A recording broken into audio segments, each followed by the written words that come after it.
This is episode 16 of the Feed Your Soul with Kim podcast. In this podcast, we focus on emotional avoidance. We learn what emotional avoidance is, how emotional avoidance is related to overeating, and you come away with a doable, helping you to accept your emotions. Let's get started. This is the Feed Your Soul with Kim podcast, and I'm Kim McLaughlin, your host. I'm a licensed psychotherapist, inspirational coach, speaker, and best-selling author. I help people feed their soul by putting food in its proper place as nourishment, and I help them develop more functional ways to nurture themselves.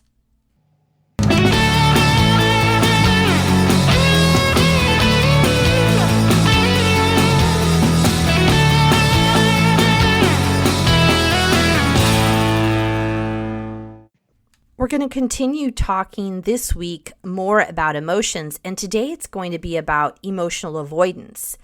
If you remember on week 14, we talked about, do you eat your emotions? And week 15, we talked about what are emotional triggers.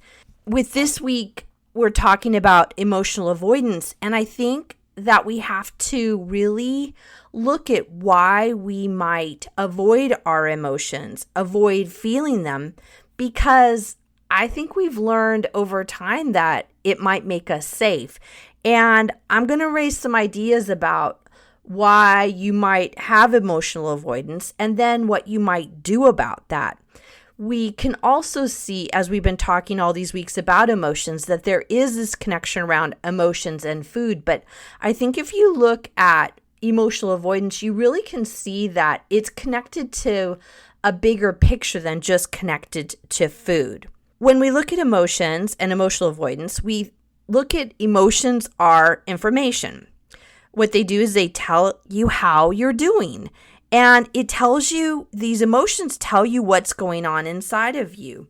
I think of emotions as just a part of the human experience. It's what we have that goes on inside of us that makes us humans.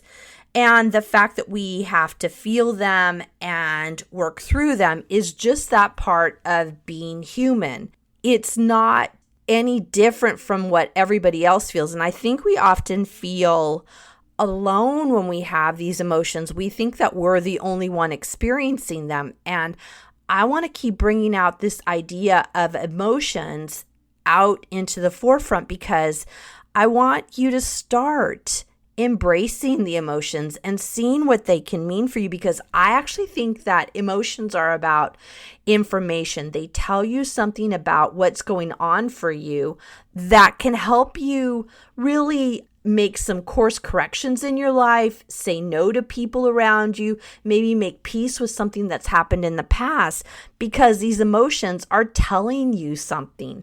And really, sometimes we don't know that emotional language. And once we start learning what that emotional language is, then we can embrace those emotions, listen to what they're telling us, and then decide what we're going to do about them.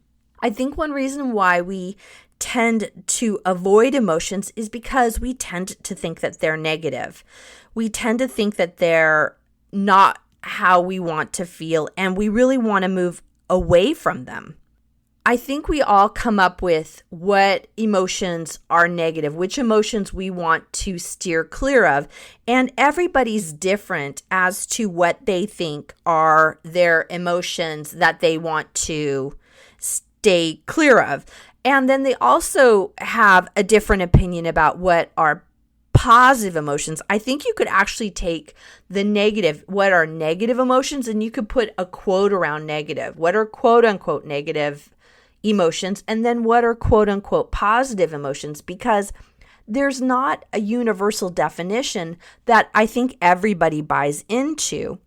And this is now the opportunity for you to start looking at, how have I avoided my emotions? And maybe I've been avoiding emotions because I think they're negative, and I think that there's something that I don't want to allow to be a part of my life.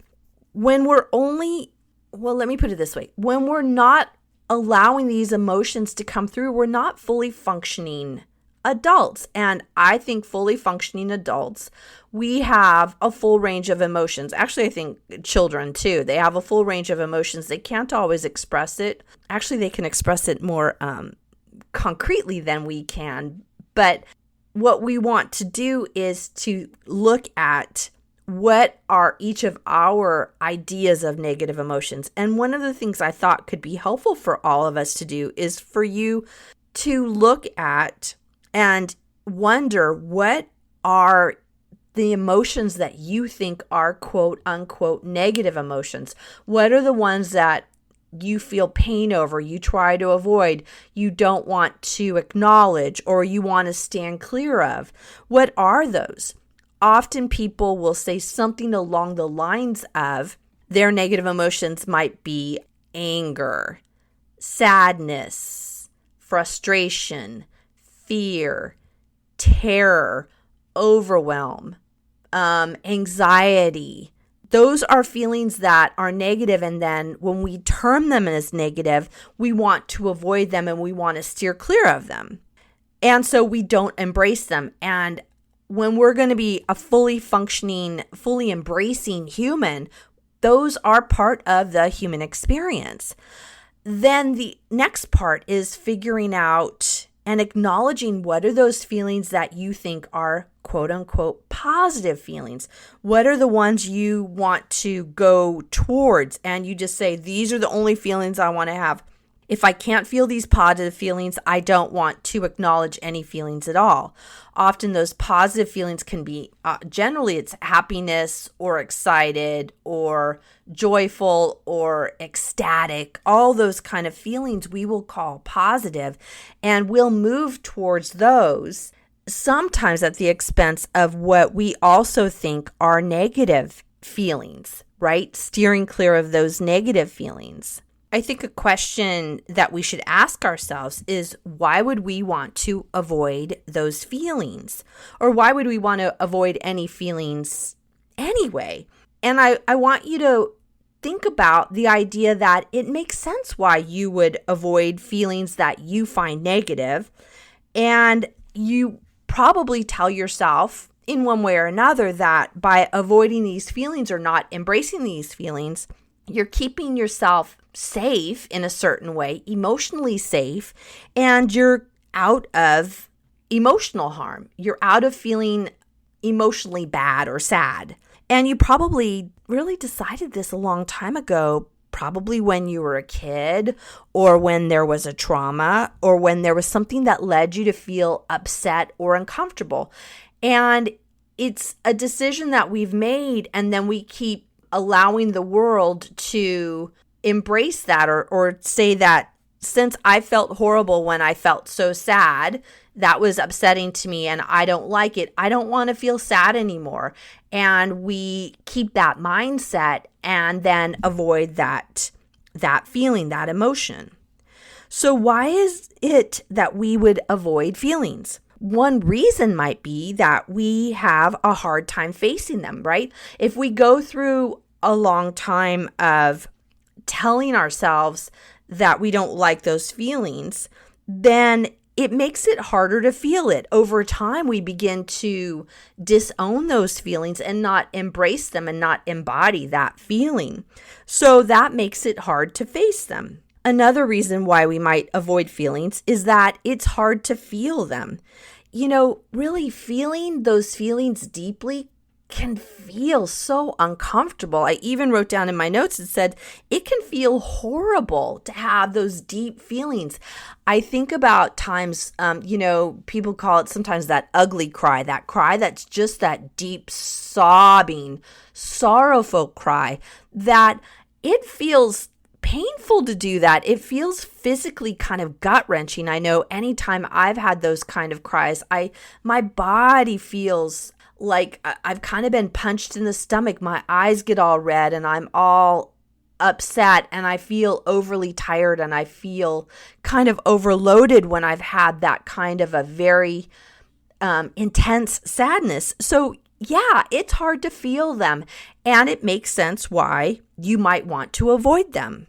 Another reason why you might avoid feelings is no matter how hard you try to avoid them, they still show up.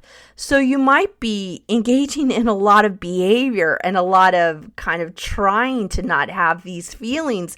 And gosh darn it, if they don't show up anyway, they show up in a way that is unexpected. I think about it like if you have a feeling today, the reaction to it or the way you express it might come up later, such as like when we're upset throughout the day and things are happening at work that are upsetting to us and we don't express how upsetting it is to us. Then we go home and we're over something really little. We're upset with our kid. And you can see that whatever your kid has done is not really reaching the level of anger that you're feeling or the anger that you're expressing. That would be us trying to avoid the feeling, and then it shows up later. What we find is that when we're avoiding these feelings, the feeling might not show up, the feeling that you have, but actually what ends up showing up is anxiety. And the anxiety from not expressing what's really going on can actually end up feeling worse than if you had just expressed the feeling to begin with. So we think we're doing such a good job by avoiding the feelings, but we end up feeling worse and actually feeling more. Let's say you're feeling angry and you don't express it. You hold it back and hold it back. Well, then you feel anxiety for not expressing what's going on. And then now you have that anger plus that anxiety. It just builds upon itself and builds upon itself. There has to be then kind of a mechanism that we use to avoid these feelings. And it can be helpful to break that down so that you can start noticing when you're in the process of avoiding your feelings. So how do we start, or how is it that we avoid these feelings? Partly it comes from what we tell ourselves. We tell ourselves that this situation isn't that bad. It's not that horrible. I'm not really upset. It didn't really happen. We go into these kind of thoughts in our head of avoidance of what really was in front of us. And we tell ourselves things that make us not recognize the feeling and not recognize what's going on. Another way that we avoid the feelings is we listen to what others tell us. People will tell us things like, oh, it's not that bad. There's no need to cry. Why don't you toughen up? There's nothing to be upset about. These things that others tell us will lead us to deny these feelings. And most especially if you hear that as you're growing up, you're going to then hold back, have those feelings. And that then is a clear reason why you're not allowing yourself to have feelings when you're older. So that's another thing to think about, is that we avoid feelings sometimes because of what other people say to us. Another way we avoid the feelings is that we have this negative association with feelings. Remember, we talked earlier about these negative feelings, and we then tell ourselves these are negative feelings and that we want to cut ourselves off to them. We want to shut them down because they're negative. And we then begin to think that because they're negative feelings, or what we term negative feelings, that we don't want to feel them. So we shut down to them. Another way that we avoid feelings is we just don't put ourselves in situations where we can feel hurt or vulnerable. If you just shut yourself off to relationships, you're not going to have as many feelings. You might have a feeling about not being in a relationship, but I got to tell you, the feelings being in a relationship can be really tough. It's really tough having a relationship with somebody else because through that relationship, feelings start showing up. And one way to avoid feelings is just to shut ourselves off to being hurt or vulnerable. Another way that we avoid feelings is we numb. We in our society do a lot of things that are numbing. We watch television is a super numbing kind of experience. I can't tell you how many times, well, I've done it. I think maybe many of you have. I know clients that I talk to talk about coming home and using the television to numb, to just end the day by just laying down in front of the television and spending hours and hours watching shows that you don't necessarily like. You can also find numbing happening in all of the social media that's going on with iPods and iPhones and Facebook and internet watching and YouTube, that we are often really numbing ourselves and avoiding feelings and avoiding life actually by being in social media. So that's another thing to think of, that's how we numb our feelings.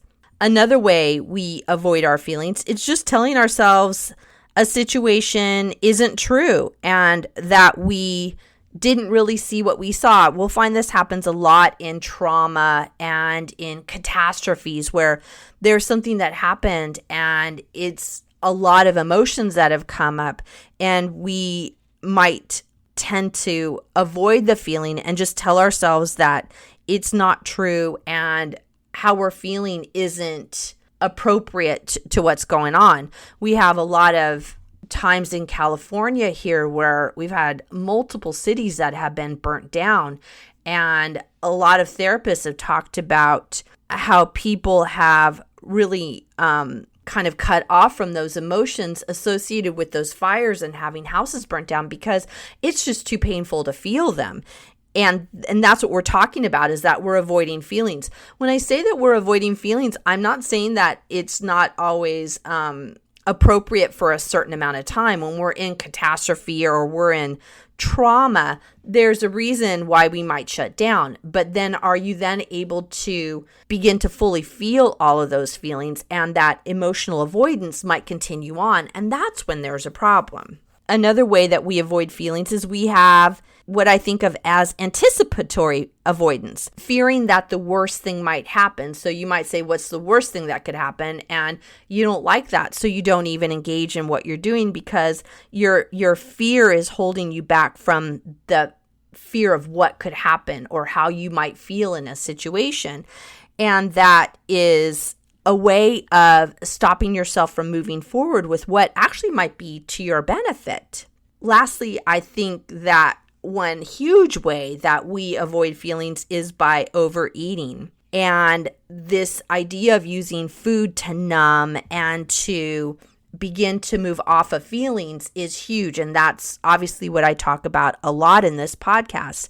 When I talked earlier about those other shows we've done on emotions, we've talked about this in depth about emotions and how they show up in overeating. And they show up, I think of a lot of the feelings that show up that we try. The reason why we're overeating is we're trying to avoid feelings like boredom, loneliness, sadness, overwhelm, anxiety, anger, frustration. Lots of those feelings are feelings that we would often term as negative, and so we'll overeat to avoid those feelings. We had talked, I think it was week 14, we talked about wondering if you're an emotional eater. So do you use food in order to avoid those emotions? And we had a whole quiz. This was in week 14. And I'll have the link to the quiz in this in the show notes for this podcast. But there's some things to think about. Again, if you're an emotional eater, the quiz had questions like, do you eat more when you're feeling stressed? Do you eat when you're not hungry or when you're full? Do you eat to soothe yourself when you feel sad, lonely, bored, or anxious? And there were a lot of other questions about food that were in this emotional eater quiz. And I encourage you to look at it if this might be coming up for you, that you're using food to avoid your feelings. So we've talked about emotional avoidance, why would you avoid feelings, and how we avoid the feelings. Now, I think it's important to look at how we're going to accept those feelings and move into them and accept even the tough ones, the ones that you might call negative. Negative feelings are part of this human experience. We've kind of gone over that in depth. But dealing with feelings are part of being human, and this happens for people that have eating issues and that don't have eating issues. So how do we learn to accept our feelings? Feeling uncomfortable is tough, and it makes sense why you would want to avoid those feelings. And people tell me that they're concerned that if they have these feelings, that they're afraid that the feelings will never stop, that they're going to the feeling will just go on and on. I've heard repeatedly from people with anger, that they'll tell me that, if I start to feel this anger, I'm afraid it will never stop. People will say that around sadness. If I start to cry, I think I'll never stop crying. People will say that around anxiety. If I start to feel this anxiety, I'll never stop feeling this anxiety. But the truth is when we suppress these feelings, that's when they become out of control, and that's when they become bigger than what they really are. The more we embrace them, the feeling goes away. It won't last for forever. And what you just need is more ideas about what you can do in order to move through those feelings in a way that helps you feel empowered. Hi, everyone. This is Kim, and my book is out. Feed Your Soul, Nourish Your Life, a 6-step system to peace with food is live. I recommend you get it. It has all my 6 components of feeding your soul, as well as my own story. Pick it up now. You can find it on my website at feedyoursoulunlimited.com. Thanks. So I wanted to give you some steps to start accepting your feelings. First is recognize the feelings. Of course, we say this all the time, is accept them, don't deny them, don't ignore them, but give them a name. Just notice what they are and recognize them. Talk with people you trust. It can be friends, people that you trust, elder, a minister, family members, people that you feel close to that you feel safe with. So the important thing with when you're talking with people about your feelings and about these emotions is talk with people you trust and people who are safe. Don't just talk with just anybody, but really be careful and conscious about who you allow to share these with. Another way to accept your feelings is to take an emotional health break. And that really is about allowing yourself to feel these feelings in a safe place, in a safe way. It could be alone. It could be with a trusted person. You could go out in nature. You could go to a movie, listen to music, walk, have some kind of movement, journal, meditate. The reason why I talk about all these things, everything on that list I just said, are things that I do myself. And sometimes I do them all in the same day.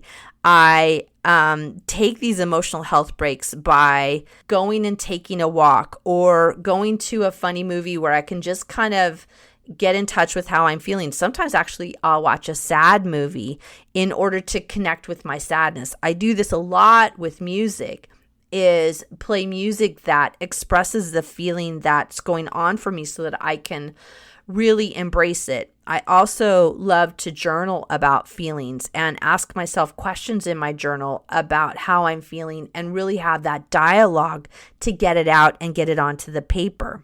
Another way to accept your feelings is to really evaluate your situation and look at the thoughts that you're having, which will give you clues to what you're telling yourself. The thoughts lead to those feelings. And so when you start to feel that feeling, you can check in inside and say, well, what am I telling myself? What's going on? Like something like feeling anxiety is you might be telling yourself that this is a dangerous situation. I shouldn't be going there. And then you feel anxiety.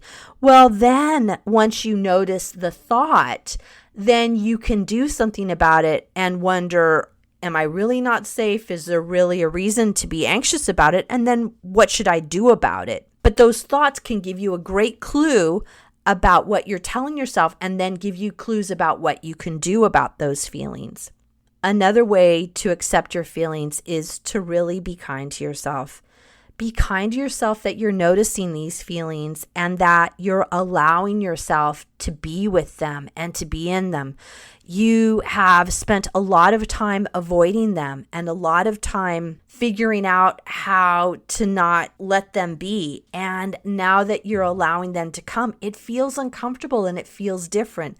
Be kind to yourself about that. I know sometimes people will tell themselves when they're having these emotions that they're weak and that they shouldn't have these feelings. And this is the time to be that good parent to yourself and just say, oh, I see that there are feelings going on. There's something up with me. What do I need to do to take care of myself? And really be that kind comfort for yourself. Lastly, about accepting these feelings is if they're too strong and they don't subside, it could be beneficial to see a professional and to see somebody who could really help you work through these emotions.